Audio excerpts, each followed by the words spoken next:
The Dallas Mavericks are in the NBA Finals after completing a 4-1 gentleman sweep over the Minnesota Timberwolves. And y'all, it was a lot to take away from that series, and including Luka Doncic being incredible, Kyrie Irving being incredible, Derek Lively not missing a shot. But there's some things I think the Denver Nuggets can take from what the Dallas Mavericks were able to do this season. We're going to talk about all that and more here at Locked On Nuggets. You are Locked On Nuggets, your daily Denver Nuggets podcast. Part of the Locked On Podcast Network, your team every day.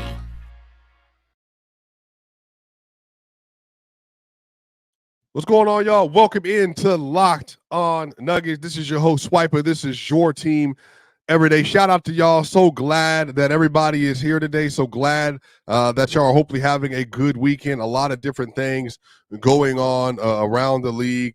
You know, this has been an interesting time.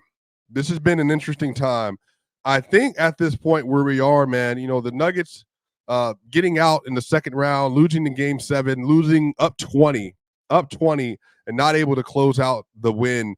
It's obviously a huge deal. But before we get started, you know, I don't know if anyone has heard or everyone has heard, but yesterday Shams reported that Aaron Gordon's brother, Drew Gordon, passed away in a car accident. He was 33 years old. He had played 9 games for the 76ers in 2014-15, has played professionally in the U.S. and abroad since college ball at New Mexico and UCLA. Drew is the older brother of Nuggets forward Aaron Gordon. So obviously just a devastating time for Aaron Gordon and his family, praying for Aaron Gordon, for his family, for comfort and peace. But also, you know, the Nuggets organization has been dealing with a lot of family stuff, you know, over the last year, obviously starting with Michael Porter Jr. and even others. So just want to lift up Aaron Gordon and his family. Just, you know, losing a sibling or a family member in your immediate family is never easy. So definitely looking just for the best for him and for everyone. But the Nuggets, man, the Mavericks have kind of put out, I would say, like a modern style plan for building a championship roster. Because in this NBA, the way the CBA agreements work, you have to have a lot of things go right. A lot of things have to go your way in order to be able to compete at this level. But I think if you look at the Nuggets last year, acquiring Bruce Brown for cheap because nobody else wanted to take a real gamble on Bruce, acquiring KCP for cheap because people did not think his value was what it should have been at the time. Even though KCP was championship level role player for the Lakers, even though Bruce Brown was incredible with the Brooklyn Nets, including in the first round of the playoff when they got swept by the Brooklyn Nets or swept by the Boston Celtics, people just did not truly think that those players were worth moving for. And then I think players like Derek White for Josh Richardson in the first round pick. There are players that are just kind of around the edges rough, and people do not think that they're going to be able to contribute to winning at a high level. And I think the Mavericks, when they traded for PJ Washington and Daniil Gafford, they changed their season. And what it allowed for them to do is that they had access to 2 really, really good athletes that are just supreme complementary pieces to Luka Doncic and Kyrie Irving. And it changed the overall outlook of the team. Now, y'all, this is on top of the fact that because the Mavericks missed the playoffs, they had the high draft pick, and they traded the rights to Cason Wallace to the Thunder, and they got Derek Lively in the trade. And getting Derek Lively, getting Daniil Gafford, and getting PJ Washington, and then also signing Derek Jones Jr., they realized that we need athletes around Luka Doncic. We need athletes that know their responsibility, they know their role, and they know how to play. And they know how to contribute to winning basketball. And that's what it is. And they traded for PJ Washington. So at the trade deadline, they traded Grant Williams, Seth Curry, and a 2027 first-round pick for PJ Washington, and a second-round pick in 2024, and a second-round pick in 2028. And then for Daniil Gafford, they traded Rashawn Holmes, a 2024 first round pick from the Mavs via the Thunder pick, and they traded Rashawn and a first for Daniil Gafford. So what this did is that they just were not willing to stay content, and they were willing to make the necessary moves in order to grow the team. Now, a lot of people are going to say, well, the Nuggets are in a cap situation now where they're very limited with their option, which is true. The Nuggets are limited. But for me, I think this is more so about the mindset, and we're going to talk about that in a little bit, but it's more so about the mindset for the Nuggets and realizing that they are just going to have to be willing to do some things around the edges that are going to help them to put the athletes and the shooters around this roster. And if you look at the series, man, like Luka obviously was incredible in the closeout game. Kyrie was incredible. Both of them had 36 points apiece. They shot well from the field. And their ability to attack the Minnesota Timberwolves defense on the perimeter means everything. Whereas Jamal Murray, obviously, because of the injury, some of this is you're in a situation where Jamal is just more hampered and is not able to move and attack like normal. But the Nuggets, the thing is, they are very limited in what they can do just simply because their bench players, Reggie Jackson, Julian Strawther, Christian Brown, Peyton Watson, that's just not like a lot to work with. Then they have some pick swaps that are available to them, some cash. But I just think for the Nuggets, man, this is just about when you watch this Mavs series, and I also agree. After seeing the Dallas-Minnesota series, I don't understand how we lose. Denver GM, it's awful. Well, here's the thing. I don't think Conley was bad, or rather, I don't think Calvin Booth was bad. What happened is that after they made the NBA Finals and won, Calvin, I think, because of the CBA agreements, decided he wanted to focus on drafting talent and then accumulating that talent and developing the talent. But as Matt Moore and I talked about yesterday, when you're playing young players or you have young players on your roster, they have to earn their time. And in earning their time, they're going to have to show that they can play within the rotation at the level they need to. And because they're so young, Julian Strawther, Jalen Pickett, Hunter Tyson, because they're so young, getting them to be able to focus on the things they need to focus on and doing the little things at the NBA level, that takes a long time to get right. It takes a long time. And some players don't get there. Most players do not get there. And so I think what the Mavericks said is that, okay, well, we have a first-round pick this year and in 2027. So would we rather take a flyer on a player in free agency like Derrick Jones Jr., which they did, and it paid off tremendously, PJ Washington, who is just a player that, he has a lot of skills. PJ is such a big, strong athlete that has a little bit of chops as a shooter, but then his ability to be able to play as a rim runner, to be a lob threat, to be a cutter, and then to be a corner spacer. And then on the other end, he's a capable defender. And when you have that, and then your only defensive liabilities for the most part, meaning players you got to shield, are Luka Doncic and Kyrie Irving. And even Kyrie competes on the defensive end. Luka, he doesn't have a lot of the natural skills, but even yesterday, there's a play where he let Anthony Edwards just basically run right by him, but he let Ant run by him into coverage and into a crowd. And that's his job. Luka's not going to be a great stopper versus elite players.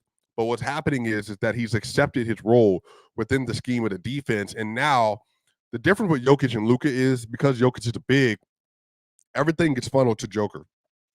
And because Joker's playing up at the level, the Nuggets have to have players at the back line, Michael Porter Jr. and Aaron Gordon, and then even at Jamal Murray sometime. They're just going to have to be able to play good backline defense, KCP, good backline defense. They're just going to have to be able to communicate and to run and to switch and to play a really high effort behind Joker, because Joker physically, he can't do things that other bigs can do. And again, it won him a title, and they had an elite defense on the course of the year. Just the Minnesota Timberwolves matchup, which is what's so frustrating about the playoffs, is everything is about matchups. because the Dallas Mavericks wouldn't have given the Nuggets the same issues because they don't have a down-the-line athlete like they do with Ant. And then defensively, as good as they are, they're just not as aggressive in the same way and physical on the interior as Minnesota is. And so the Nuggets matchup would have looked a lot different just because now instead of dealing with Rudy, Cat, and Nas, you're dealing with Lively, and Gafford, and Kleber, which is just not the same. PJ Washington, it's just not the same. Michael Porter Jr., off ball, different level of basketball, different level of openness. And then obviously Jamal, whether it's Kyrie, whether it's Luka, whether it's Tim Hardaway, whether it was Jalen, they just have Jalen Hardy, by the way, they just have lesser players on the defensive end that could have allowed some more opportunity for the Nuggets to have a more fluid offense. But the thing is that the Timberwolves were always going to struggle, for me at least, with the Mavericks because of the skill level they have. Like Luka yesterday, in the first quarter, dribbled it out to 28 feet out to the corner, and then they didn't want to do a straight switch, so then they tried to recover, and because they backed off of Luka, even though they were, again, 25 feet away from the rim, he's just able to just find his stroke and hit a crazy shot to start the game off. Now it's ugh. And then Luka started getting into the paint, body, J-Mac, step back, jumper at the nail, and then he's snaking, hits a floater, snaking again, gets another step back, and then by that point, he's fully locked in. He's 4-4, and then he gets to the half-court line and then gets a drop coverage versus, again, drop coverage at half-court, mind you. Drop coverage versus Rudy Gobert, and then he just shoots with both of his feet at the logo at half-court bottoms. And I think all the momentum kind of went out of the building, in the first quarter, because at that point, it's all right, well, Luka's in his bag. He's feeling good. He's feeling comfortable. What are we going to do about this? How do we address this? So I think a lot of this comes down to, I think the Nuggets are just going to have to, rethink some of their positioning on this. And again, some of this might be about re-signing KCP for sure. He's going to get $20 million a year at this point, I'm thinking. Maybe at the very, very minimum, 18. So 20, 22, 23, the Nuggets are going to have to pay somewhere in there. But they're going to have to ask themselves. So Reggie Jackson's going to be on the second year of a player option with $5 million. Christian Brown and then Peyton Watson, and then whatever they do with Justin Holiday. They're going to have to make some real decisions, because I do not think that the Nuggets can watch what's happening. And then even with the Boston Celtics, literally Boston got KP and they got Drew Holiday for Marcus Smart and some additional pieces just kind of floating around. And they just saw that they have certain needs on the roster that they need to course correct about. And literally was just an incredible addition for them. And they have had one of the most successful seasons in their franchise history. And I think the thing with Porter, which is the whole thing about Porter is just interesting, because remember in the first round, Michael Porter Jr. was so good that the Lakers were basically saying they had no chance because Porter was averaging 22 points a game, 8 rebounds, and shooting basically a 70% true shooting, 45% of his threes, and he was doing whatever he wanted. And I think on the other rim of this, Jamal not being healthy, but then KCP not being able to hit the same level of open shots as he normally would, and then also not having a backup point guard that can take care of some of the defensive responsibilities next to Jamal. And then on top of that too, Peyton and Christian was really good at points and times in this series, but I think the Nuggets now, they just kind of need a little bit more offense on their roster, because especially if Jamal is hampered, and at this point, you don't want to assume that he's going to get hurt or be hampered at all. But you just can't. I don't think you can just continue to take that risk when 3 of the last 4 runs he's either not been available or he's played, but then nonetheless the playoffs have been affected because of injury. And that's not blaming Jamal. Injuries you can't control. Those ACL injury, you're not controlling that. But I think that being able to have a reliable player you can get to rely on, and whether it's Nikhil, Chris Dunn, even a player like that can just help you, especially at the point of attack defensively, that stuff is important, I think, for the Nuggets. I think they're going to have to target some shooters. If that's Hunter Tyson that grows into that role, if Julian Strawther grows into that role, that's definitely going to be the gamble. Christian Brown need to continue to accelerate and take steps as a defensive player, an offensive player. Peyton Watson, his offensive game needs to come along as a creator and as a closeout shooter. But this is just one of those things.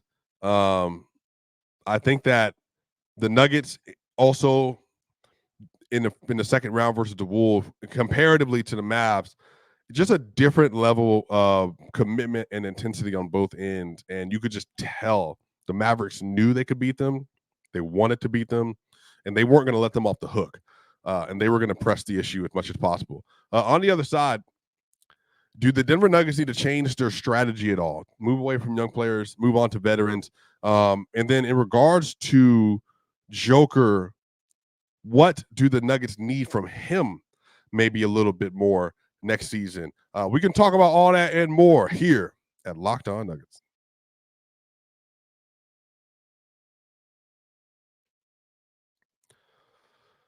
Y'all, by the way, this episode is brought to you by PrizePicks, the easiest and most exciting way to play daily fantasy sports. Go to prizepicks.com/LockedOnNBA and use code all lowercase LockedOnNBA for a first deposit match up to $100. PrizePicks is America's #1 fantasy sports app with more than 3 million members. It is the easiest and most exciting way to get on the action while to watch your favorite sports and players. You just pick more or less on 2 or more player stats and watch the winnings roll in. PrizePicks is a really simple way to play. I can make my picks and submit my entries in less than 60 seconds. You got quick withdrawals, easy gameplay, an enormous selection of players and stat types are what makes PrizePicks the #1 fantasy sports app. PrizePicks now also offers weekly promotions and special offers in the biggest moments in sports. And make sure you download the app today and use code LOCKEDONNBA for a first deposit match up to $100. Again, download the app today and use code LOCKEDONNBA for a first deposit match up to $100. I'm telling y'all, pick more, pick easy, pick less. It's that easy. We'll be right back for more here on Locked On Nuggets.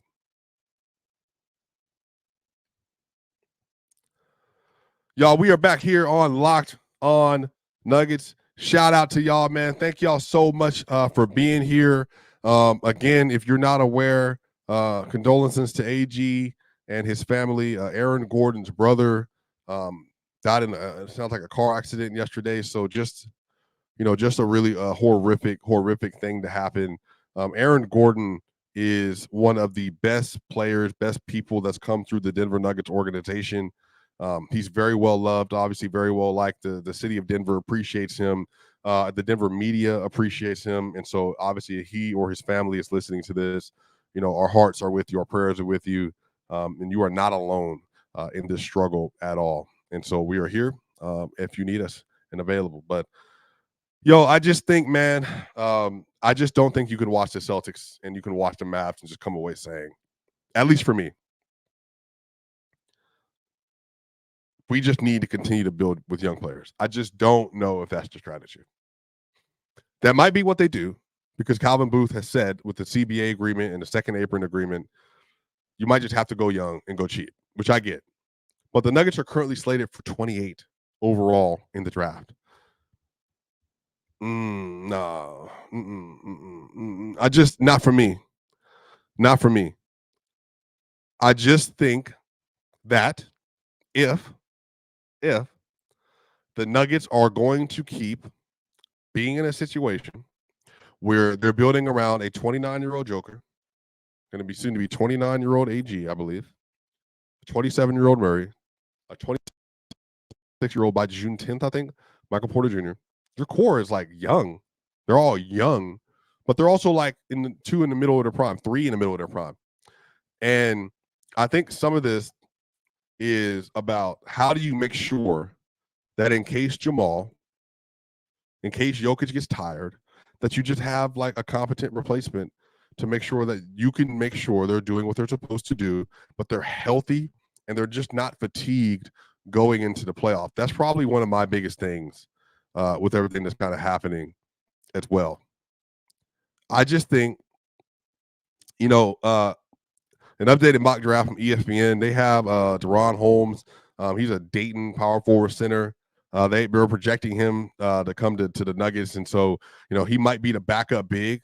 that the Nuggets have been looking for. And so we'll see, if they're going to do that, if they stay at that position, we'll see if they want to move up and try to target somebody even better than Holmes. But that's also the thing for me too, is like, if they're going to be in this situation where they're going to be relying on young talent, then my whole thing is just like, well, then let's just make sure that we give Joker, Jamal, that they get the players they need. They get the players they need that are able to buy into the system, trust in the system, and then continue to invest in it, and they grow and develop. And then also what you can do with that as well is you get the players that are already on the roster. You have Jalen Pickett, Hunter Tyson, Julian Strother, Peyton Watson, Christian Brown. You're 3 players and you're 2 players. Now, how do we get them from where they were this season to making marginal but marginally important improvements in their game, and directly saying to Christian, I need you to be a better on-ball player, on-ball playmaker. Peyton Watson, you have to be able to convert 38% of your three-point shots as an off-ball shooter. You have to. Otherwise, we can't use you in a playoff setting. Jalen Pickett, you need to come back stronger, smarter, because we're going to need you in your minutes, because we can't just have Jamal and Reggie be the backup point guard. We're going to need another one that's in the system, that understands what they're supposed to do, and that plays smart, high-level basketball. I just think Hunter Tyson, like, you're going to have to be able to hit those shots. You're going to have to be able to play some defense. Like, you're just going to have to be able to do things that are just stuff that's important to help the team be able to survive in these games for Aaron Gordon or Porter or whoever. And I think for me, it's a matter of getting to the point where, if you're building this integral infrastructure that's built on young players, then like it has to be a thing where they're playing. And that's a Malone thing.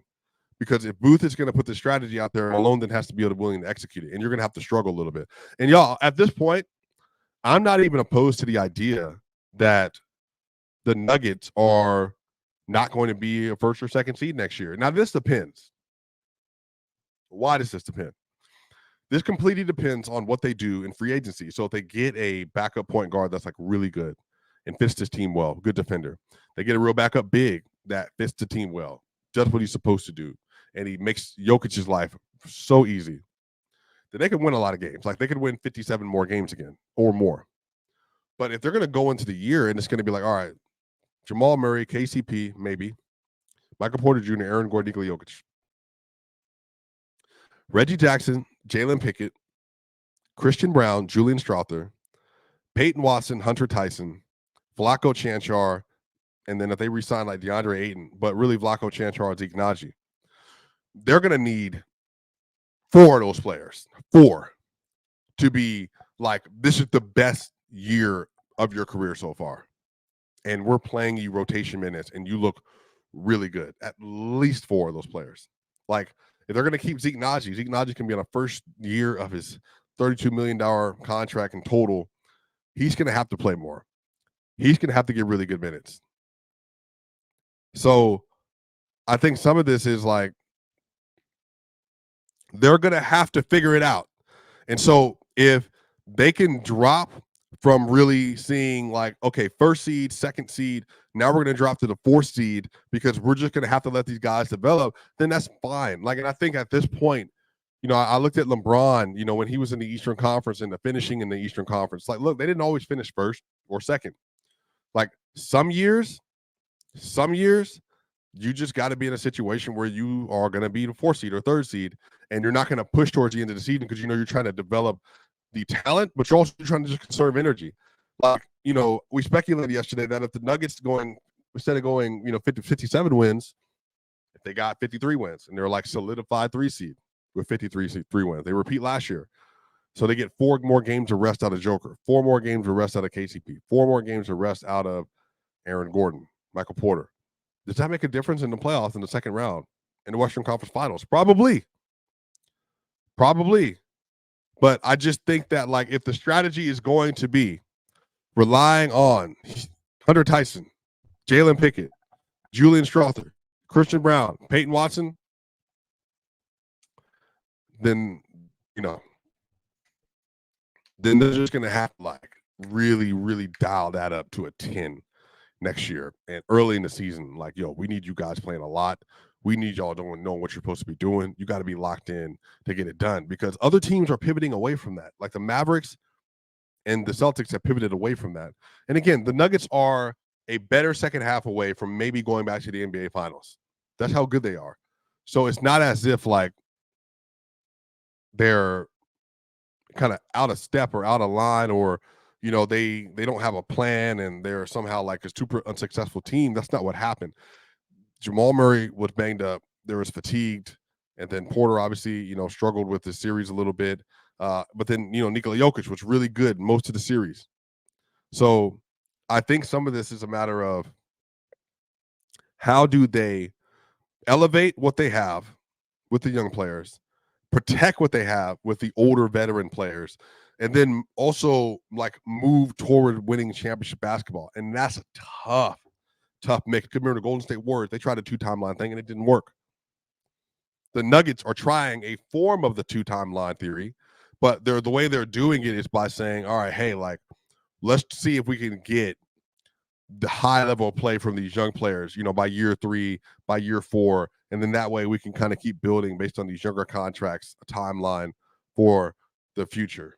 But I just look at the Mavs and I look at the Celtics and I say, hey, I don't know. I'm seeing a lot of veterans. I've seen a lot of veterans that are playing really high quality minutes for both of these teams. And so we're going to see how things go. So it's been interesting, though. I think a lot of you all, I have not been able to watch the playoffs, especially in the Western Conference, and just not think about the 20-point lead that the Nuggets had and that they just squandered it away. They could not get any offense going. But here we are at this point now where the Nuggets are looking into an offseason and they have a lot of questions around KCP's contract, Jamal Murray's extension. Do they have enough around the board, around the perimeter? Will they be able to find the depth that they need in order to carry through a regular game season and their best players don't have to play like obscene minutes?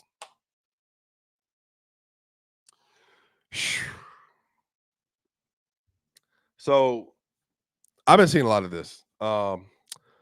Bang, Twipa, how you trust this GM? I don't trust him at all. He doesn't have moves. Derek Jones was out there begging for a minimum veteran contract. So again, we don't know. You don't know who it is that talked to him.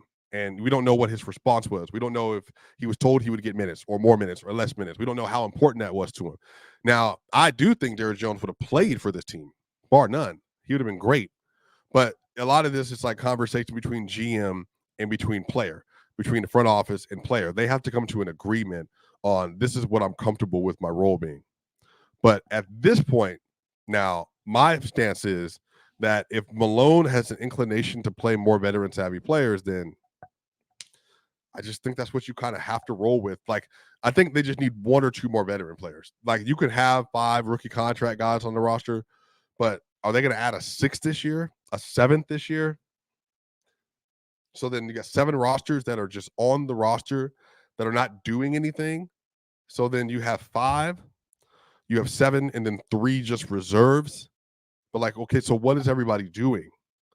And what's their responsibility? And how are they helping to build the team? How are they helping to build the culture? And I think that the Nuggets have the formula to do it, but will the players be ready to step into that role is the real question. So it's going to be interesting for sure. Again, shout out to the Dallas Mavericks. Man, just the PJ Washington, Daniil Gafford trade, Tim Hardaway Jr. getting benched, even just rolling out Hardy and just being willing to say, hey, Luka, Kyrie, we know it's going to be asking a lot, but hey, we need you to do these things and these things and these things to help us to win this series. And, they're just able to discombobulate the Minnesota Timberwolves defense in a way, especially on the perimeter. The Nuggets just weren't able to do that. Now, again, most of that, I think it's Jamal Murray's health. I think if he's healthier, he can attack off the dribble. He can attack and get down to the rim. He can pull people out. Like the finishing is there, the screen navigating, all that stuff. All of it is probably more active and more engaged. But again, that's just kind of what injuries and everything do. But y'all, let me know what y'all think in the comment section, man. Do y'all think that the Nuggets, should they try to emulate what the Dallas Mavericks and what the Boston Celtics did. Hey, we have these really big contracts. Let's try to split them up and see if we can go get something, get a 6 starter and another starter back into the lineup. What do you feel might be the best way for the Nuggets to move forward and to get back to winning an NBA championship? Y'all know what time it is. This is your boy Swiper. Make sure if you are on the YouTube side, you like, share, and subscribe. If you're on the Apple iTunes side, give us a 5-star review so more and more people can find out about one of your favorite NBA podcasts. Y'all know what time it is. I will see y'all on the other side.